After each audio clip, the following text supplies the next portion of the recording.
Bem-vindos ao Veja Bem. Para aqueles que não nos conhecem, nossa proposta aqui é refletir, discutir de forma descontraída, como numa mesa de bar, sobre perguntas instigantes e populares nos sites Quora e TED.com. Caso vocês tenham interesse em algo mais cômico ou em uma análise mais profunda sobre tópicos controversos, recomendo o Veja Bem Menos e o Veja Bem Mais. Ambos podem ser encontrados no nosso site vejabempodcast.com.br.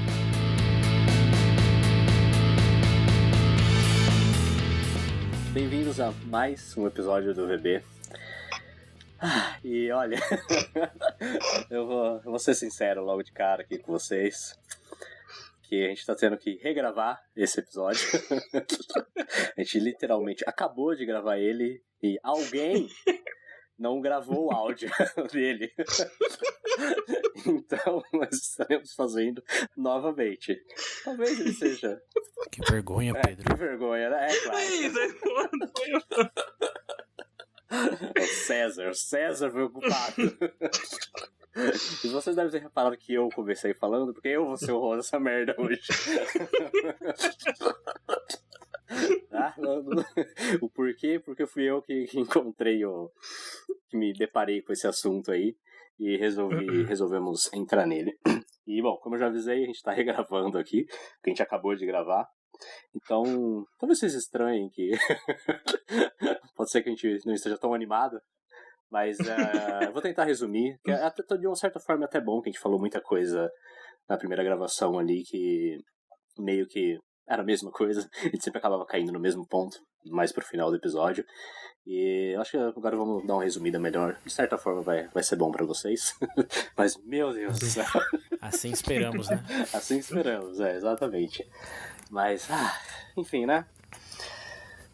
Faz parte. Faz Pra parte, quem não escutou o episódio do Veja Bem Mais lá, pensando rápido e devagar, isso tá dentro da média. Tem gravações boas, outras ruins. Hoje foi um dia particularmente ruim, mas talvez voltemos à média agora. Todo mundo gravando aí, né? Sim, senhor. Então tá bom. Aprendemos com o erro, veja por esse lado. Tá, ok. Assim espero. Se eu tiver que gravar uma terceira vez daqui... A dor dignifica o homem, William. Claro. Não. Isso. A preguiça é maior. Enfim. O que não te mata te faz mais forte. Isso aí. E me deixa mais puto. Sei de uma coisa, eu nunca mais vou ser host dessa Mas vamos lá, enfim, já falei que ia resumir, já tô me enrolando aqui. Mas o episódio de hoje a gente vai estar falando aqui sobre nomes e sobrenomes. E o porquê disso foi porque eu tava no YouTube aí, perdido nas minhas madrugadas, e acabei me deparando com um vídeo que falava um pouco como... Falava especificamente de como a Coreia do Sul tem 3 sobrenomes que representam 42,8% da população. Tipo, quase metade da população que tem os mesmos 3 sobrenomes. Esses 3 sobrenomes são Kim, Lee e Park. O mais comum deles é o Kim, que representa 20,6% da população, que acho que é cerca de 10 milhões de pessoas numa população de 50 milhões. E tanto que o cara fala, né, que 1 a cada 5 coreanos tem um sobrenome Kim, praticamente. E aí no vídeo ele explica um pouco do porquê disso, né? Ele mostra como no começo da história da Coreia ali, tinham 2 grandes reinos que a realeza desses 2 reinos tinha um sobrenome Kim, né? E por mais que esses reinos iam caindo com o tempo, eram substituídos por outros, ou às vezes até mesmo eles acabavam se unindo de certa forma, um absorvendo o outro, o sobrenome foi continuando até 1300 e pouco, quando já estava na dinastia Sojourn, que foi uma das últimas. E no vídeo ele fala um pouco também de como as pessoas às vezes conseguiam esses nomes, né, de como era possível você adquirir um nome, que os 3 principais formas era quando, por exemplo, um rei podia dar um nome para uma pessoa. Às vezes ele, sei lá, devia um favor para alguém ou era amigo de alguém e dava o seu sobrenome para essa pessoa, né? Que era, inclusive, como era um nome de realeza, isso era um status para os outros. E uma outra forma também que tinha, que aos poucos foi se tornando mais comum, mas... Perdão, eu inverti aqui. Mas a segunda forma, que era extremamente rara, era que algumas pessoas compravam a sua entrada, o seu registro, digamos assim, para fazer parte do registro dessa família, né? Que eles tinham um livro que eles chamam de Chuckbook, se eu não me engano, que era do registro da família. Todos os membros da família eram registrados ali desde o começo e tal. A árvore genealógica que a gente conhece. E algumas pessoas tentavam às vezes comprar para a sua entrada nesse livro, por dizer assim, para poder fazer parte dessa família, ou só para ter um desses grandes sobrenomes aí de reis, né? Mas era algo extremamente incomum, até porque era fácil de você ver, por exemplo, de um ano para o outro, de repente adicionou 3 pessoas ali que já são maiores de idade, sabe? E era possível você ver que aquilo foi comprado, que realmente não fazia parte da família e tal. E o terceiro modo, que era o modo mais comum, mas que se tornou comum conforme foi chegando o fim da dinastia, que foi o próprio censo da população, né? Que de 3 em 3 anos era feito um censo da população na Coreia. E com o tempo os nomes, as pessoas conseguiam ganhar de formas mais fáceis esses sobrenomes. E com isso eles... Tipo, nenhum dos censos a pessoa registrava só o seu primeiro nome ali, mas aí 3 anos depois ele tinha o direito de mudar esse nome, e ele acabava colocando um sobrenome que ele escolhesse. Tipo, ninguém dizia que nome você podia ter, você podia simplesmente escolher o nome que você quisesse. Mas aí isso foi quando começou a se espalhar, mas foi mais ali bem nos últimos 100 anos da dinastia Joseon, mas para 1897, que foi quando o sistema de classes ali, por dizer assim, terminou, e qualquer um podia pegar o nome que quisesse. E aí foi aí que, né, liberou realmente para todo mundo, que até então até escravos não tinham sobrenomes, ou às vezes nem nomes mesmo, mas com o fim dessa era as pessoas podiam simplesmente escolher o nome que elas quisessem. E agora o porquê do Kim ser algo tão predominante assim, né, principalmente ele, mais até do que os outros dois, porque, né, como eu disse, era o nome da realeza, e a palavra Kim em coreano significa ouro, né, então era um nome que inspirava, assim, era um nome de poder, que trazia prestígio para as pessoas, era o sobrenome de reis. Então, obviamente, a maioria da população, quando teve esses direitos, eles acabaram escolhendo, né, os nomes Ki, Lee e Park, que são os mais famosos, que eram da realeza. Um atalho para chegar à nobreza, né? Exatamente, sim. Só em proporção aí para dimensionar, você disse quanto que era a porcentagem que chama Kim? 20%? 20,6%. Então, 20,6%, só para comparar aí para os nossos ouvintes do Brasil, o sobrenome mais comum é Silva, tem mais ou menos 5 milhões de pessoas registradas com esse sobrenome, dá mais ou menos 2,5% da população. Então, lá na Coreia, é 20% mais popular esse sobrenome Kim, quer dizer, 20 vezes mais popular o Kim do que o Silva aqui no Brasil. Então, até o terceiro nome mais popular lá, que é o Park, é 8,1. Mesmo o terceiro já é maior do que o nosso primeiro aqui. E o César deu exemplo aí do Brasil, mas os Estados Unidos também, que os 3 sobrenomes mais comuns são Smith, Johnson e Williams. E esses 3 juntos representam só 1,6, da população americana, né? Essa peculiaridade da Coreia é algo que eu acho que é realmente só deles, nem no Japão ou na China não tem algo tão dessas proporções assim como é lá, né? Sobrenome Kim, Lee e Park foram os memes que mais pegaram. Sim. o Kim, além de ser dos primeiros, né, grandes reis ali e tal, mas ele também... Pedro, pode falar o que você fala, depois eu falo. Não, eu só ia fazer uma pequena piada que é engraçado pra gente fazer as piadas que a gente já fez e dando risada delas. É automático. Se a piada é boa, tem graça sempre. Exatamente. Não importa se já ouvimos. Não. Bom, como eu ia falar, principalmente o nome, o Kim aí, ele... É legal mencionar também que ele era um nome que, assim como se você recebia o sobrenome Kim, era o equivalente a, por exemplo, na Idade Média, a pessoa ser nomeada um cavaleiro, sabe, na Europa. Era como se fosse o mesmo status, assim. Era um sobrenome, mas por mais que seja um sobrenome, era mais um status mesmo. E por isso que as pessoas, né, acabaram aderindo mais a... Se tinha que comprar, era um então, status mesmo, né? Porque se eu comprar uma BMW, eu tenho status também por ter comprado isso. Justo. E, bom, já hoje em dia, como eu falei, ele representa 40 e pouco por cento da população. Mas teve uma época também, principalmente no começo ali do 1990, né, que teve durante a ocupação do japonês e tal, que todo mundo tinha que ter meio que um sobrenome e as pessoas eram obrigadas a serem registradas ali, né, tava tendo uma guerra. E então nesses 50, acho que 55%, mais de metade da população, eles tinham o sobrenome Kim, Lin Park, Choi e Jung, se eu não me engano. Aí depois disso tinha mais 7 nomes que também estavam na lista, e esses 12 sobrenomes representavam tipo 70% da população. É bizarro pra mim ver isso, porque obviamente, né, não era todo mundo parente, óbvio que não, como ele já explicou, mas ainda assim é bizarro você ver como um nome, só pelo fato dele ser nome de reis, ele de ser da realeza, ele tomar tanto espaço assim, né, na população. Uma pergunta aí. Dado essa familiaridade, assim, largos traços de sobrenome, isso alterou alguma coisa em termos de violência, guerras na Coreia do Sul? Porque pensando bem aqui, como é tudo meio que parte da mesma família, assim, entre aspas, imaginaria que talvez isso causasse menos conflitos ou tivesse algum efeito diferente em outros lugares. Eu não imagino os Kins guerreando contra os Kins, por exemplo.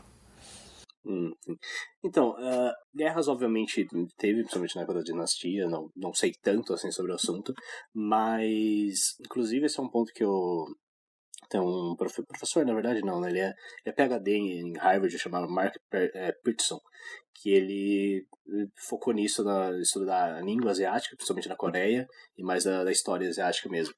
E ele tem uma opinião que eu achei diferente, que eu não tinha pensado sobre, porque ele fala que, por exemplo, no começo, como tinha essas duas famílias que tinham o sobrenome Kim, por mais que não fossem realmente parentes, mas o sobrenome era o mesmo ali, chegou a certo ponto que, em vez de eles entrarem em conflito e, por exemplo, uma família desaparecer, então quando um reino caía, ele não desaparecia, ele meio que se juntava a outro.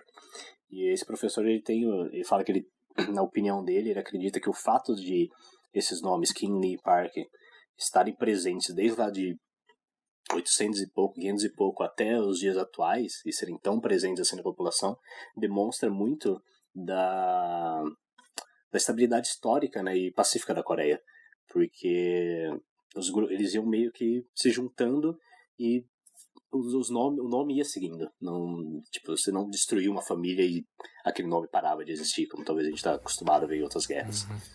Será que, dado que você falou aí, será que se eu propor o mesmo sobrenome para todo mundo no mundo, tipo Silva, como Trump Silva, Angela Merkel Silva, Macron Silva, Kim Jong-un Silva, será que isso pode levar ao Prêmio Nobel da Paz? Sei, vamos testar, será? Eu acho uma boa. Kim Jong-un Silva é um nome que eu gostei, hein?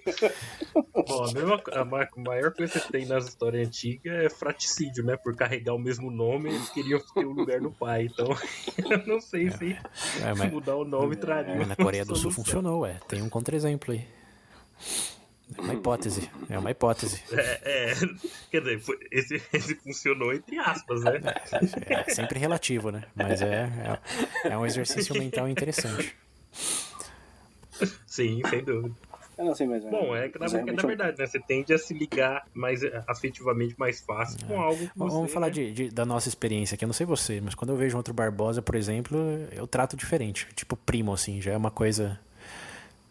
Não sei, não é diferente de um Silva ou um Marciano, por exemplo, que a empatia é menor. Bom, eu não vou negar que eu também tenho visto. Teve uma vez alguém... duas pessoas aleatórias, uma vez que apareceu no meu Facebook, eu até perguntei para meus pais se eram parentes meus ou não, que tinham o sobrenome Muricy. Mas não tinha absolutamente nada a ver com a minha família. Mas ainda assim, eu falei, bom, vou adicionar. Parece ser um cara legal. Serve de contexto pra discussão, meu sogro chama Pedro. Não, aí já não é com você, né? Aí a conversa já acho que é com a sua namorada. O complexo de invertido. Exatamente. Ai, meu Deus. Bom, tem isso daí da pauta pra discussão também. Não. Mas bom, enfim, dado isso que eu falei aqui, essa peculiaridade da Coreia do Sul aí, que acho que provavelmente a Coreia do Norte também tem, mas aqui não é, né? A gente não vai ter os registros de lá. Mas vocês têm algum exemplo aí, alguma outra coisa que vocês tenham visto que talvez seja diferente? Então, acho que essa análise histórica é interessante porque, como a Coreia do Sul mostra, o nome, sobrenome, assim como o nome, né? Mas o nome aí eu já não tenho tanto histórico, mas são coisas inventadas, e coisas inventadas bem recentemente. Principalmente o sobrenome é algo que não existia até ao redor de 1200 a.C. e apareceu na China por questões de dinastias, que eles precisavam separar que dinastia pertencia a qual, e só por um nome não era tão fácil.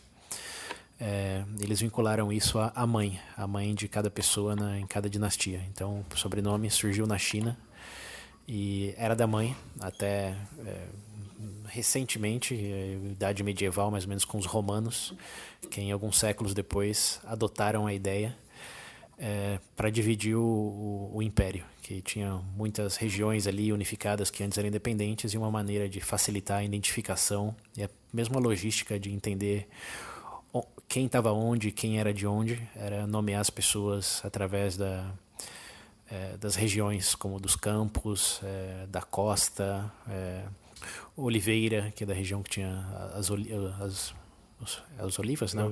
As olivas, né? Então. E, bom, as dinastias sempre foram algo mais de realeza, né? Dinastia realeza vinculado ao nome da família. Mas foi aí que abriu mais ou menos o leque. Foi com o Império Romano que os nomes passaram a ser mais geográficos ou mesmo patriarcais. Na verdade, acho que é patrimônico, que é o adjetivo para isso, que vem da família do pai, que normalmente está ligado à realeza, mas depois do Império Romano passou a ser ligado a muitas coisas, incluindo famílias de regiões distintas, como Álvares, Fernandes, tudo filho do Fernando, do Alves, etc, etc. Então foi aí que abriu o leque.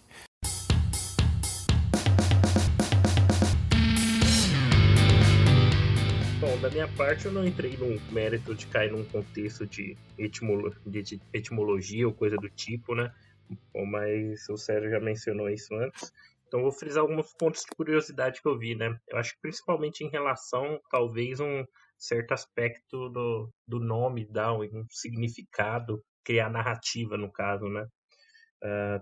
O Sérgio citou os santos e tudo mais, o próprio exemplo é a troca de nome de Simão para Pedro, né? Por parte de Jesus Cristo, quando funda a igreja, né? Existe um contexto do nome Pedro, que vem de pedra, então aquela ideia de edificar a igreja, ou seja, ele sendo a pedra angular da coisa.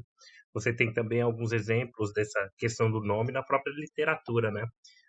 A que eu li mais recentemente, que me vem em mente, é o próprio livro do Alexandre Dumas, né? O Conde de Monte Cristo. Quem não leu, eu recomendo. Mas é interessante que a transição do personagem do nascimento do Conde de Monte Cristo é a partir da troca de nome, né? Não vou dar um spoiler do livro, mas eu imagino que a maior parte já deve ter ouvido falar sobre a história. Mas inicialmente o personagem passa por Mas normalmente o protagonista ele passa por uma grande dificuldade no começo do livro, e nesse ato de transformação dele, o momento que isso ocorre é quando é adotada essa nova persona. Inclusive, constantemente um conflito do antigo nome, né, do antigo eu dele com essa nova identidade dele. Né? E isso é marcado efetivamente pela troca de nome. Né? Normalmente a gente tem de vincular como se fosse só um fonema ou som, mas isso carrega um poder, sinceramente, simbólico muito grande, né? Não é simplesmente como trocar uma peça de roupa, é como se fosse trocar uma personalidade inteira, claro, dentro desse contexto, né? Foi mais nessas linhas aí que eu fui exposto. Inclusive tem uma particularidade interessante, o pessoal fala que se você vai ler o Gênesis da Bíblia, a partir do momento que Deus cria a terra e tudo, a primeira habilidade que ele dá a Adão é nomear as coisas. Só pra você ter ideia do simbolismo muito forte que tem por detrás desse contexto de nome, dar nome às coisas em si, né? Aí eu acho que já não é simbolismo, não. É a pragmaticidade mesmo. Porque não tem como você falar de coisas que não tem nome. É uma necessidade lógica de que o primeiro que você precisa para entender qualquer coisa é ter o vocabulário, né? Como a gente já explorou em vários episódios aqui. Mas eu digo... Então, acho que mais do que nome... Sim, eu entendo, mas eu digo pela nuance desse ser o primeiro ponto de estar ali, entendeu? Talvez falando num aspecto mais voltado, num espírito mais, entre aspas, poético do que propriamente da questão em si. Eu achei muito interessante. Entendo, mas ao mesmo tempo não dá pra você discutir nada se nada tem nome. Sim. É necessário nomear as coisas mais do que... Você não pode falar de nada sem um vocabulário pra nada. Igual discutir com um bebê. Você pode fazer ruídos, mas falar efetivamente precisa de nomes para conceitos e objetos, e etc. Quer continuar, Pedro? Não? Não. Dentro do meu ponto, era mais esse tipo de característica mesmo. Na verdade, tem uma outra curiosidade, eu não sei se cabe nesse momento exato ou posteriormente, que é em relação ao Brasil, né? Em relação a, por exemplo, a gente está falando aqui de nomes e mais nomes, mas num contexto tipo, se eu colocar um nome ruim em alguém, isso impacta de alguma forma? Existe algum... Entendeu? Esse tipo de coisa. Sim. Isso daí entra um pouco no outro ponto que eu queria pegar com vocês, porque depois que eu vi esse negócio dos kings, dos reis, o nome de reis, e como esse nome trazia prestígio para as pessoas e, de certa forma, eles podiam, digamos que, subir na sociedade ali, subir de classe, me veio a pergunta, né, de o quanto o seu nome realmente pode influenciar, o quanto ele influencia na sua vida como um todo. E, bom, o que vocês acham sobre isso? Bom, na verdade, em relação a isso, eu vi aqui no Brasil, isso foi uma dúvida que eu sempre tive, né? Como é que funciona essa parte de nomear? Porque sempre teve aquela piada, né, de colocar pai e colocar nome no filho sem a mãe saber, nome feio, esse tipo de coisa. Eu vi que hoje que existe até artifício legal para tipo assim, evitar situações um pouco complicadas, né? Principalmente em relação a nomes estranhos, né? Através do poder da lei. Então, considerando esse fato, né? Tipo assim, que existe um nome ruim pode realmente implicar em algo, talvez. Se o próprio pessoa que está fazendo a avaliação do nome vê que é um nome, por exemplo, feio, ou ruim ou estranho, imagino eu que existe sim uma certa correlação, por exemplo, num nome estranho ou feio, pode influenciar essa pessoa, sei lá, de uma forma positiva ou até negativa, no caso. Sei lá, ter um nome estranho e for bulinado na escola. Digamos, você tem um aspecto negativo disso, mas talvez alguma criança pode ter uma perspectiva de se sobressair, para passar por cima desse bullying, criar uma personalidade mais forte, etc. Mas eu acho difícil pontuar que isso seja um fato primordial. Então, eu não sei se vocês chegaram a ver alguma pesquisa, alguma coisa em relação a isso. Sim. César? Cara, bom, eu, diferente do Pedro, acho que não tem relevância nenhuma o nome. Acho que o fato de um nome ruim ser protegido por lei tem mais a ver com constrangimento que isso reflete na pessoa, principalmente no começo da vida, onde você não tem controle sobre como você se chama. Depois de 18... Jacinto Pinto vai ser o nome do meu filho. Você faz o que você quiser, né? Depois de 18, mas antes, infelizmente, depende do bom senso de quem está te nomeando. Mas acho que tem muito mais a ver com constrangimento do que com chances de vida, de virar uma coisa ou outra, fazer uma coisa ou outra. Até porque, mesmo não tendo controle, digamos, numa escola, de qual é o seu nome, você tem controle de qual é o seu apelido, como você gostaria que as pessoas te chamassem. Então, mesmo tendo o nome... Não tem controle não, hein? Essa daí eu também não sei, não. Não sei não. Você tem certo controle, não vou falar absoluto controle. Mas, por exemplo, você pode pedir para os professores te chamarem de X e eles vão te chamar de X. Não é que você vai falar Jacinto Pinto para todos os alunos verem sempre. Pode causar assim, um bullying, mas na medida que eu digo de se apresentar às outras pessoas, você não precisa realmente usar o nome do seu RG. Você pode falar seus até apelido, né? Sou o Will, como você diz, William. Sou o Zé, enfim. Bom, até porque se você vai se apresentar pra alguém e ela não sabe o seu nome, você pode falar o que você quiser, né?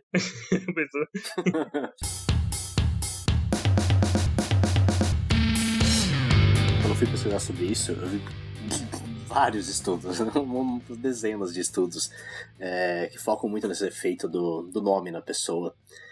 E, cara, isso vai... Há estudos que mostram como isso pode afetar mesmo tipo, o lugar onde você mora, onde você vai trabalhar, coisas que você gosta. E muito disso, na verdade, tudo isso acaba caindo naquele negócio que eles chamam do efeito do egoísmo implícito, que é a tendência, né, inconsciente, na verdade, que as pessoas têm de se associar as coisas a si mesmo. Tipo, coisas que lembram você mesmo, porque é algo que, digamos assim, é mais confortável para você, é mais comum para você, você acaba gostando um pouco mais. E ao ler um pouco disso, eu acabei lembrando na época que eu não era criança mesmo, eu até comentei aqui em algum episódio do VB já, quando eu era mais novo eu gostava de Fórmula 1. E eu, por algum motivo, torcia pra BMW. E eu lembro que na época eu nunca parei pra pensar o porquê. Até então, sei lá, eu acho que eu achava o carro bonito, né? Mas aí que eu parei pra lembrar que na corrida se chama BMW Williams. Eu parei pra pensar, será? Será que por causa do meu nome, por ser mais, digamos, mais familiar pra mim, eu acabei torcendo por ele? E até essa coisa que o César falou, que a gente falou agora mesmo, de ver uma pessoa com nome similar ao seu, você acaba tendo, sei lá, sendo mais fácil você aceitar essa pessoa de uma certa forma. E nesse ponto eu concordo um pouco que realmente talvez seja mais fácil você aceitar as coisas, mas não sei se isso digamos, influencia tanto na sua vida. Mas aí eu acabei vendo mais estudos e tal, que eles dão exemplos de até trabalho mesmo, que eles já chamam de determinismo normativo, que é uma tendência que as pessoas têm também de gravitar, né, na direção de áreas ou trabalhos que às vezes se encaixem mais aos seus nomes. E aí eles dão até um exemplo, no estudo lá que eu vi, ela dá um exemplo de nos Estados Unidos no caso, né, quantas dentistas não chamam Dennis, por exemplo, ou quantas Lauren não são advogadas, tá ligado? Então eles dão alguns exemplos lá, mas são estudos que quanto mais você ia vendo, mais você vê que alguns estudos contradiziam um ao outro, né? Mas um que eu acho que eu vi que realmente eu acho que demonstra um certo impacto é um que eles fizeram que foi uma coisa mais para virado para o trabalho mesmo, que foi um estudo onde eles criam vários currículos com nomes diferentes, né? Metade dos currículos com os nomes que, digamos, que eles falam white sound names, né? Que são nomes que soam brancos, né? E a outra metade dos currículos com nomes que soam negros. E eles mandavam o mesmo currículo, as mesmas especificações, eles mandavam para as mesmas vagas. E eles viram através desse estudo como os currículos que tinham os nomes brancos, eles recebiam tipo 50% a mais de retorno do que os currículos que tinham nomes negros, por exemplo. E eles chegaram a calcular ali que tipo, a vantagem do currículo ter um nome branco, né, tinha sobre o outro currículo, era o equivalente a tipo, praticamente 8 anos de experiência, digamos, na vaga que a pessoa estava concorrendo ali. Tipo, era 1 em 10 que tinha um nome branco recebia retorno, enquanto para quem tinha um nome negro era de 1 a 15. E esse foi um estudo que eu pelo menos dos que eu vi, que eu acho que realmente mostrou um pouco mais do impacto que o nome pode ter. Mas eu acho que, não sei se isso é uma peculiaridade dos Estados Unidos, assim, principalmente. Sim. Tudo aí.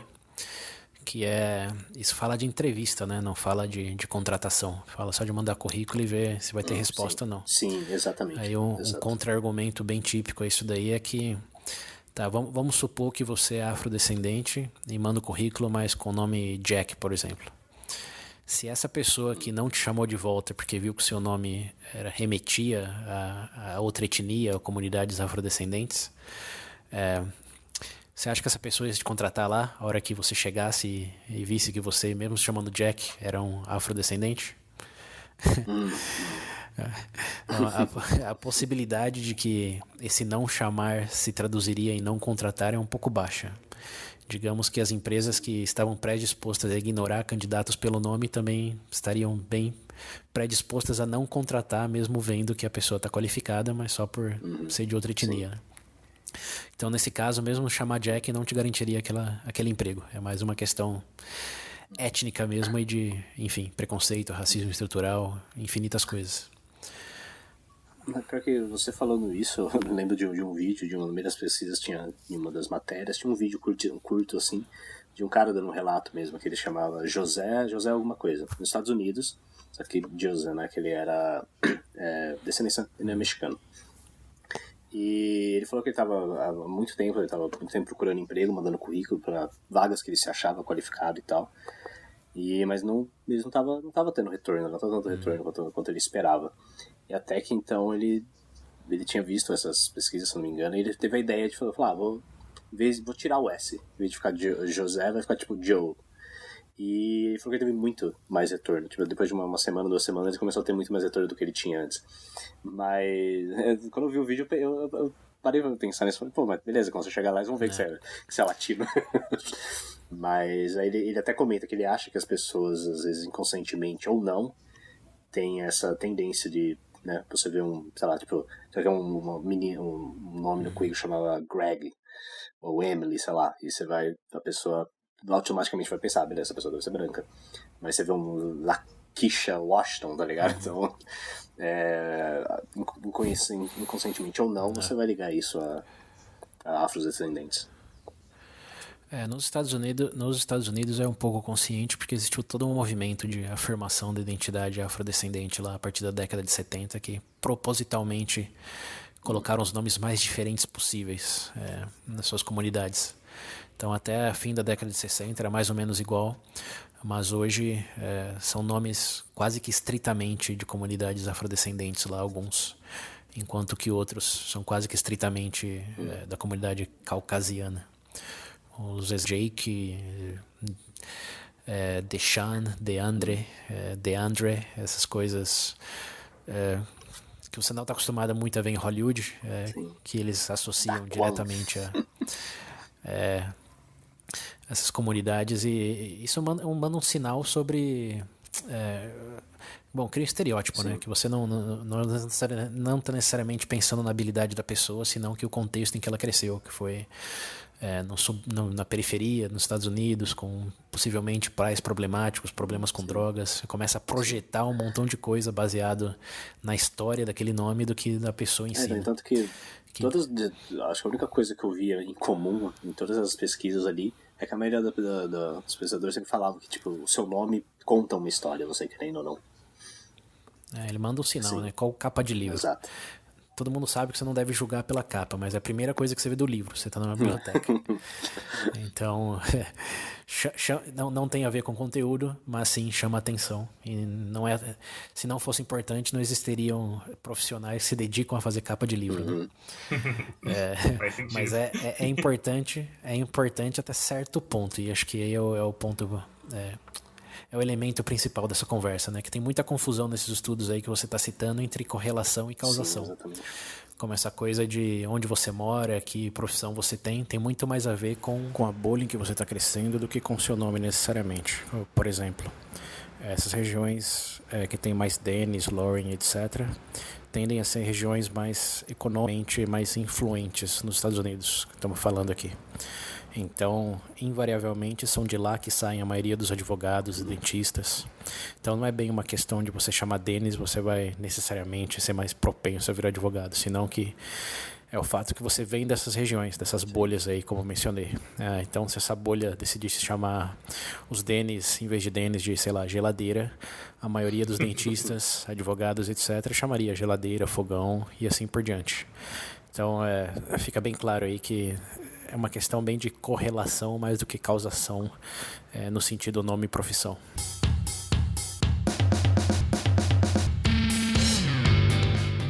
A gente tá dando bastante exemplo dos Estados Unidos, até porque todas as minhas fontes acabaram sendo, né, de sites americanos e tal. Mas quando o César estava falando aí, acho que um exemplo que a gente pode dar do Brasil mesmo próximo como às vezes as pessoas acabam julgando muito, por exemplo, nomes que, obviamente, você escuta instintivamente se você ligar ao norte, por exemplo. Porque se ouvir um Lucas, um Pedro, um César, até mesmo um William, você, né, imagina que é mais da nossa região. Mas você vê alguém que chama, sei lá, Gisvaldo, meio que automaticamente você vai falar, tá, desse aí deve ser da Bahia, tá ligado? Automaticamente você acaba ligando. Então, em resumo, a gente teria essa mudança saindo do nome como uma classificação, de maneira bem pop, social, entre aspas, por exemplo, nome com profissão, para algo realmente mais estético, né? Eu acho que hoje o nome, em grande parte, realmente é mais um gosto, especificamente, do que um significado, sei lá, de carregar um nome de uma tradição ou alguma narrativa ou coisa do tipo, né? Porque às vezes tem gente que procura até pelo significado do nome mesmo, né?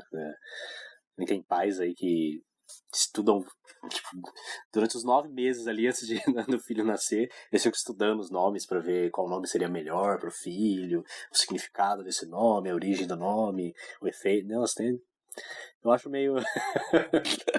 Eu sou mais isso aqui tem cara de. Ok, José. Vamos chamar José. Então, o significado é interessante porque a gente sabe que o significado muda, né? Então, significado de quando, segundo quem, para quem. Mas, enfim, acho que a grande conclusão aí é uma história que nos contamos segundo nossos padrões aí, mas não é realmente nossa, são dos nossos pais. E como mostra toda a pesquisa aí econômica, não tem influência determinante no seu êxito ou falta dele ao longo da vida. E como exemplo para tudo isso, perdão, Pedro, claro. O último exemplo aí a pesquisadora nos Estados Unidos chamada Marijuana Pepsi, ela escreveu uma tese sobre o impacto do nome nas crianças, porque ela, obviamente, sofreu um pouco de bullying quando estava crescendo, mas o nome dela... Estamos usando eufemismo aqui, né? O nome dela não impediu que ela se tornasse uma pesquisadora altamente influente em Harvard. Então, essa coisa de nome é destino, não é. Pode implicar em certos traumas ou dificuldades, inconveniências, mas não, independente do estádio ou mesmo história, digamos, do contexto em que foi gerado, não determina em nenhum sentido nada no futuro dessa pessoa. Bom, a menos, claro, que ela queira que defina, né? Aí é outra história. Não, é que você falou dessa coisa de narrativa mesmo, de decisão dos pais, e realmente, se você para pra quem ainda gosta de história, estuda muito sobre império, esse tipo de coisa, sempre teve uma correlação muito forte da transferência mesmo de poder do pai pro filho em relação ao próprio nome, né? Quantas vezes o filho adotaram o nome, sei lá, do pai que era rei, depois que o pai vem, que o império passa para ele, etc. O seu próprio nome César mesmo, né? Em Roma é o maior exemplo que tem. Né? A partir do momento que era considerado imperador, recebia esse nome. Então você tem realmente esse contexto de narrativa. Talvez hoje não seja tão forte, mas eu acho que foi um ponto muito relevante durante muito tempo, né? Sim, mas o resultado disso, né, já é outro. Entre eu, César, e o César Minotti e Fabiano. Realmente. Não sei se o nome tem a ver com o que acabamos fazendo. Eu sei que eu vi, cara, tantas pesquisas, vou deixar o link para todas que eu vi, mas tinha uma para cada setor da sua vida, desde relacionamentos, trabalho, até o estudo, né, da época de escola também, entre várias coisas, mas no final acho que cai muito nisso que vocês falaram mesmo. Acredito que não vai ter esse efeito. Eu entendo que pode criar que nem a gente falou, um certo preconceito aí, porque, né, como a gente disse, o seu nome conta uma história aí, mas sua vida depende disso, eu acho que não. Eu acho que eu concordo um pouco também com o que a gente falou no comecinho lá, que às vezes eu acho que realmente eu acho que é mais fácil, pelo menos depois que eu li eu comecei a reparar mais nisso. Eu acho que não mais, mais fácil, vai você às vezes se ligar a alguma coisa ou talvez ser mais aberto a alguma coisa porque você sente uma certa familiaridade ali com o seu nome ou etc. Mas eu acho que isso não depende só do seu nome. Né? Tipo, tem muito mais além disso, do que você é, como você pensa, etc. Mas são coisas pequenas, eu acho que no geral, né, realmente eu concordo com vocês. Só para finalizar esse ponto aí, né? Você pensar em seu nível de educação, seus amigos, o lugar onde você tá, o idioma que você fala, a exposição que você já teve a profissões, a habilidades, você pensar em tudo isso, o que são 2 ou 3 sílabas com entre 5 e 10 letras do seu nome. se tem algum tipo de impacto, é bem pequeno. E temos que lembrar que se não for do seu agrado, você pode ir lá e mudar. Exatamente. Uma época que eu pensei em corrigir o meu nome quando eu era mais novo, porque eu tava cansado de explicar, mas depois eu me dei conta que eu ia ter que explicar do mesmo jeito, então eu falei, foda-se, deixa o William com o meu. Eu imagino um experimento social em onde todo mundo possa mudar o nome se quiser, quando ter 18 anos ou um pouco menos, não sei, mas como parte do status quo, né? Não ter que ir lá e mudar, mas como é parte desse momento de transição você decidir se fica ou não com o mesmo nome. Quando completa 18 tem que tirar, sei lá, carteira de motorista lá e decidir qual que vai ser o nome agora. Eu queria ver se a maioria ia seguir com o que tem ou se ia mudar. Esse é um experimento interessante. Eu acho que se eu fosse novo, eu mudaria. Mas hoje em dia, por exemplo, não, pra quê? Bom, felizmente eu tô muito feliz com o meu nome. Então, mas se não desse trabalho, você corrigiria, né? Se chegasse um e-mail aí do órgão do governo e falar, você quer mudar? É só responder o e-mail que sim e a grafia que você quer e pronto. Eu responder, não, sai daqui. Porque eu já tô acostumado com a minha assinatura, assim. Eu sou o William Kuhn. Eu gosto do Eu sou o William Kuhn. Ai.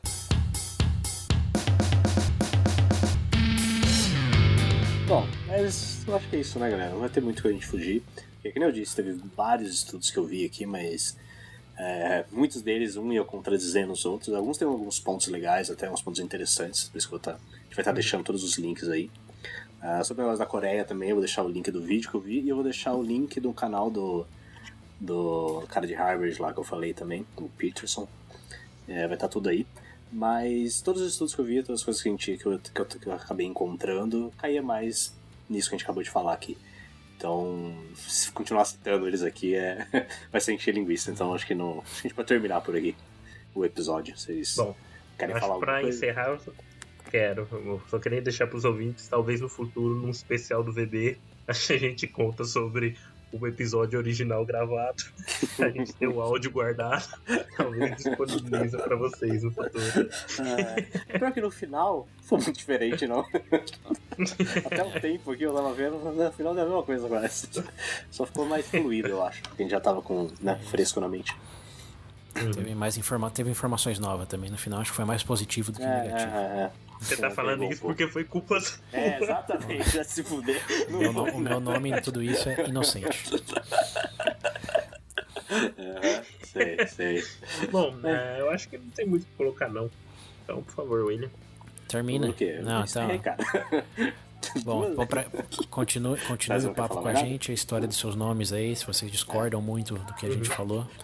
Pra quem não lembra, o número do WhatsApp é 19 98 908 1238. Repetindo, 19 98 908 1238. É isso aí, mantenham as ideias fluindo. É isso aí, Até galera. a próxima. Gente, obrigado. Até a próxima.